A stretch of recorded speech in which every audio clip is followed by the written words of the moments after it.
We're in today with the GT 730. This is a 2014 video card with 96 shaders. It's got 1 gig of VRAM DDR3 running at 700 MHz on the core clock and 800 MHz on the memory clock. 128 bits bus width, DirectX 11, and today we're gonna pair it up with this E5 2699 V4 with 22 cores and 22 threads with hyperthreading disabled. This is a very interesting video card, but the best thing we can do, jump in a couple of games and see how it holds. Let's go. All right, let's start with Fortnite on 720p. I think this resolution is going to be the most generic today because I cannot raise the resolution on this occasion because the video card is not very capable of delivering that type of performance. But with 720p, this is going to be very interesting because I got 50% render scale in this situation. That this type of VRAM and this amount in 2024 online to play, I think it's going to be a big challenge for everybody. But the first thing you have to do, you have to start with 720p.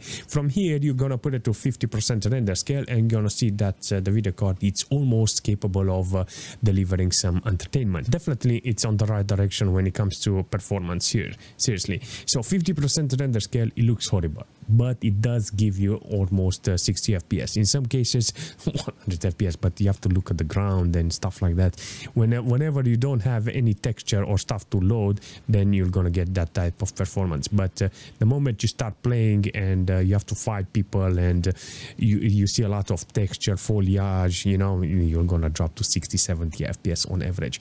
I like it. I like this. I'm not gonna lie, it's very weird to see this, but it does work. When it comes to Farlight, this is a very interesting performance this game is offering. On 720p with smooth preset, you can actually see that you get 70 FPS. Similar like in Fortnite, but you need to understand that this video card's problem is the VRAM. 992 megabytes of VRAM utilization. 100% load on the core.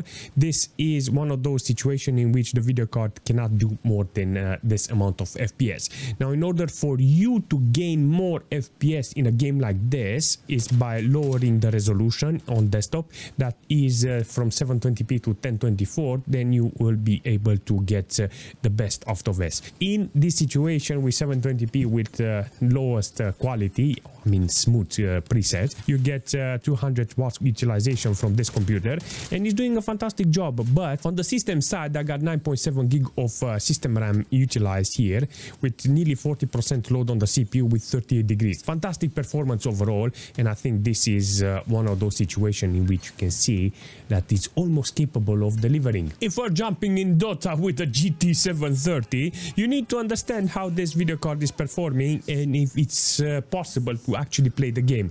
I got 222 watts consumption from this video card and this system. I got nearly 700 megabytes of VRAM utilization with maximum core load and less than 60 degrees on the core of the video card. This is actually a nice performance and I really appreciate how this video card is holding the game. I got 720p with lowest details, so in this case I cannot complain on the quality and the performance of the video card. The only thing I'm curious now if the CPU is creating any problems with the threads, but in this case you can actually see 14 gig of system RAM being utilized here in order to give me this performance. You know, even the CPU has got like 65% load with nearly 40 degrees. Actually the CPU is put to the task here in order to give me 100 FPS. I like this idea, seriously.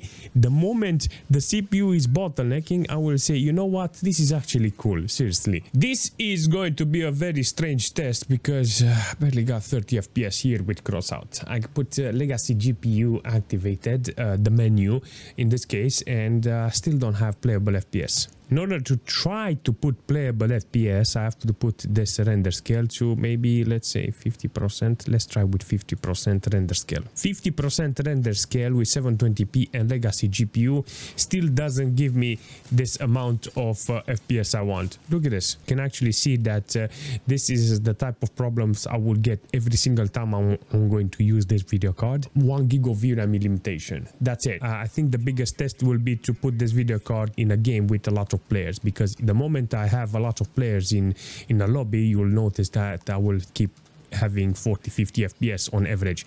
Not okay, but this is the only thing I can do here in this case. I like it. I like this idea, you know. It doesn't matter if I'm lagging here. You can see that in some cases it's actually playable. It's holding under 60 degrees, the video card, with maximum core load.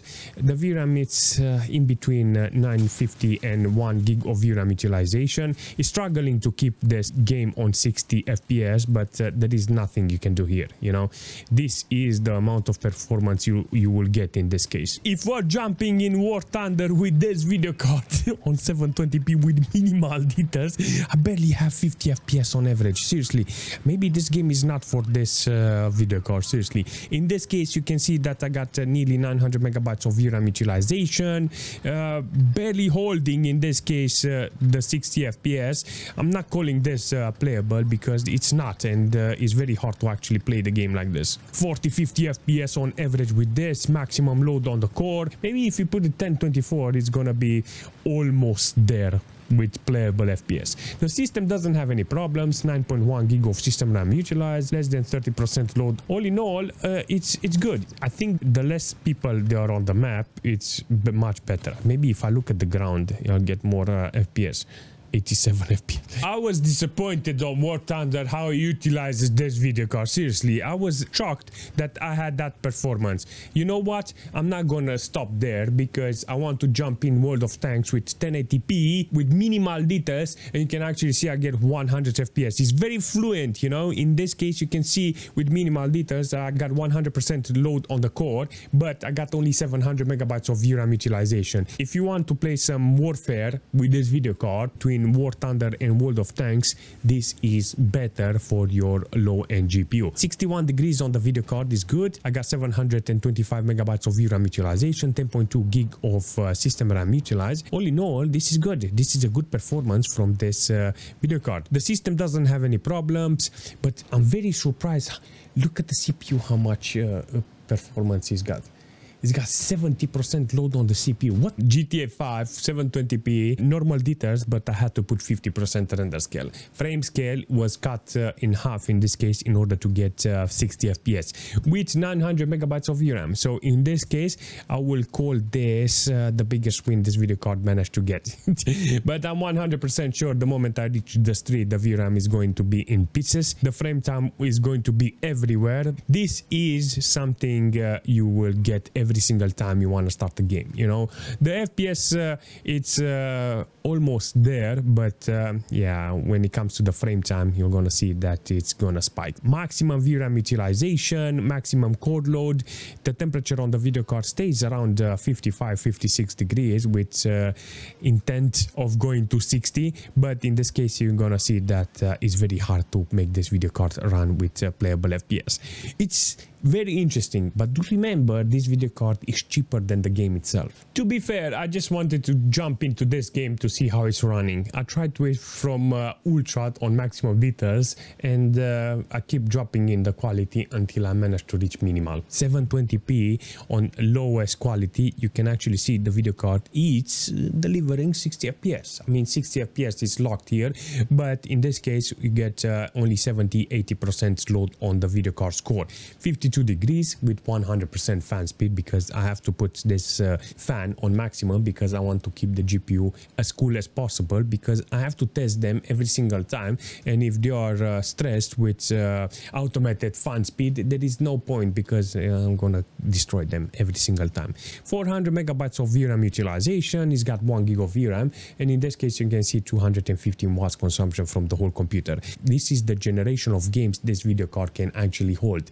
Every single time you're asking yourself what games I can play. For instance, if I had a video card like this, I would say 2013 would have been like a 640. 2012 it would have been like a 550 Ti. Before it would have been like a 460 or something like that. Imagine having a GTX 460. That's it. This video card, it's almost similar to that performance, and in this case you can see that it's getting 60 FPS with low quality, but yeah, you need to choose the games properly in order to get the best performance from this video card. You know what, I love this video card. You know why? Because it's one unit of a video card, seriously. Because of that slim design this video card has got, I can use it in some very dodgy computers to restore them, seriously. I like this idea that doesn't require external power supply, it only utilizes one unit. That's actually a fantastic option. DDR2, 1 gig of VRAM. I think this video card will be great with an older operating system and older games. It will do much better than today when I managed to test this video card today with online games. It's not the right way, you know. It needs to be with older games, at least games that were in 2014 or older than the video card's age. In this case, you manage to see that if you do the right adjustment to the game, you can benefit from some FPS, some playable FPS, but the video card is struggling with that DDR3. It's got only 1 gig of VRAM, 128 bits. It's not helping this video card in this case, and there is a lot of challenges for this 2014 video card to actually have a purpose. All in all, I recommend it for old machines, for old games. That's it. If not, I don't recommend it because there's a lot of options now on the market with second-hand video cards, and it will be ideal to take the right video card for this amount of money. So yes, if you have any suggestion for this video card or for the system, leave a comment and I will see you very soon.